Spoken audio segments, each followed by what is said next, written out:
Video বানিয়ে টাকা income করা অনেকে মনে করে খুব সহজ কাজ, কিন্তু আসলে যারা ভিডিও বানায়, বিশেষ করে কন্টেন্ট ক্রিয়েটর হতে চায়, তাদের জন্য শুরুর দিকে এটা খুবই কঠিন কাজ। কারণ প্রথম দিকে দেখবেন আপনার পরিবেশ আসলে আপনার নেগেটিভভাবে চলে। ফর এক্সাম্পল, এখানে প্রচুর পরিমাণে সাউন্ড হয়।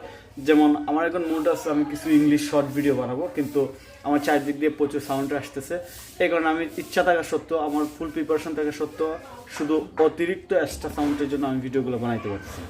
আবার একটা সময় দেখা যায় যে পরিবেশে একদম নীরব, কিন্তু আমার মুড ভালো না, কিংবা দিনের বেলা না, এটা রাত্রিবেলা। তো রাত্রিবেলা লাইটিং দিয়ে হয়, কিন্তু দিনের মতো হয় না।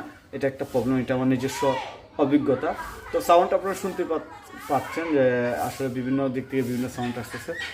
তারপর ভালো ক্যামেরার সমস্যা, ভালো এডিটিংয়ের সমস্যা, সব মিলে ভিডিও বানিয়ে ইনকাম করা আসলে মানুষ যত সহজ মনে করে এত সহজ না। একটা সময় ছিল খুবই সহজ, আপনি ভিডিও দিলেই আপলোড ভিউ হইতো, ভাইরাল হইতো। এখন এত সহজ না, বাট পসিবল।